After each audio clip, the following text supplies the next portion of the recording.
Hello, in between family and others who are watching. This is Dr. Alfred Smith, and I want to talk a little while from a pastoral perspective in the midst of this coronavirus. And here's what I'm calling it today: the corona crisis. And here's why I'm calling it a crisis.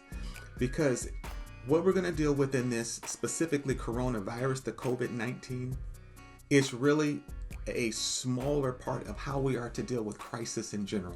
So you get 2 for 1 today, not just the coronavirus, but how to deal with crisis and how we should think during this time. And I want to kind of frame this out in some do's and don'ts. So let's look at the first one. First of all, don't assume that you will get it, because that's irrational fear. But do know that you are not immune to it, because that will be irrational faith. Let's look at number 1. Don't assume you will get it. I've talked to people who say, well, with my luck and how I am, I'll sure. And if there's a constant focus on it, assuming that you are going to be the one to get it, don't assume that, because that fear is irrational. There's no guarantee that you will get it. Don't expect to get it. So don't walk in that kind of binding fear or assumption that you're going to be, or someone close to you. We have loved ones. We have parents that are elderly, those of us who are sick. We don't want them to get it. So don't assume that they will, but also do know that we are not immune to it. Just because you and I follow Jesus, or even if you don't, we live in a world that is fallen, and we are not immune to it. That's irrational faith.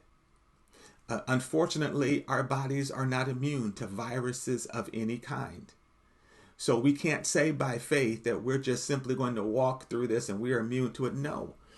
Don't assume. Don't have irrational fear. But don't have an irrational faith. Have your faith based in the God of the Bible and what the scripture says, which will lead me to the second thing. Because if you're not assuming you're going to get it, and you're also not living in some kind of irrational faith that somehow I'm immune to it, then let's look at number 2, which is don't panic. Don't panic. But do be responsible and aware. Let's look at don't panic. I have Philippians 4:6-8 up there, but that specific word, Philippians 4:6, when it says don't worry about anything, that word there in the Greek means to have a fear for something that is uncertain, something that may or may not happen. Let me read to you the statistics on worrying, because I don't want you to panic. Here's why I want you to panic. An average person's anxiety or worry is focused on 40% of things that will never happen. You got that? 40% things that will never happen. 30% are things about the past that can't be changed anyway. We're already at 70%. 12% are things about criticism by others, which are mostly untrue. That's another 12% we worry about. 10% worry, get this one, about health, which gets worse when you worry about it.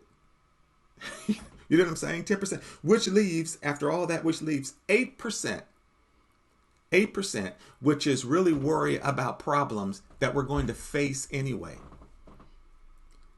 So don't let that bog you down. Don't panic. Don't start doing things. We're living in a culture right now where people are trying to hoard food and things and toilet paper, and they're fighting and angry. Don't panic. But do be responsible and be aware of what's happening around you. Be responsible for your behavior. Be responsible for how you act. Remember, it's not just you. It's your family members. It's your loved ones that are also coming in contact with you. Be responsible with your actions and be aware of what's going on around you. Keep up with it. I'm not saying inundate yourself with it all day, 24 hours a day. You need a break from it. But be aware of what's happening socially. And that's in any crisis, but specifically in this one, be aware so you're able to act responsibly. Well, number 3, don't be judgmental, and do be compassionate. Don't be judgmental, meaning if a person is suffering or contracts this coronavirus or any other disease, but specifically coronavirus, don't be judgmental with them. Don't try to figure out how they got it, why they got it, if they did something wrong, something happened that they must have done. I myself have walked through a crisis where someone very close to me, my own wife, was sick or ill with MS before she went to heaven. And unfortunately, we got some, not a lot, but we got some judgmental people trying to figure out why or how they got it. I'm going to address that in the number 4. But don't be judgmental. It's not the time for that. It's the time to be compassionate. Those of us who love the Lord want to portray, in one of our teachings that we just did, as being a follower of Jesus, our job is to represent, meaning we represent Jesus, not our own thoughts. How would Jesus act? Did he ever condemn? Did he ever?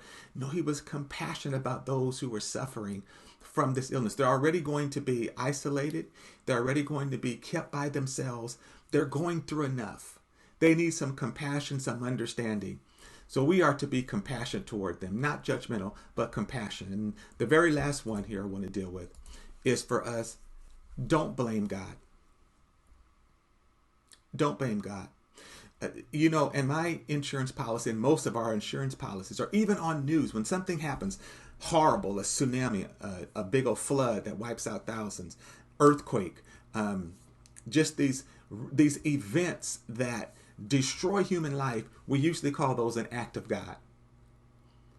And without knowing it, subconsciously, we're thinking that our God is a violent, angry God. Now, I know sometimes it's just used to not explain what you can't explain, or it's beyond our control.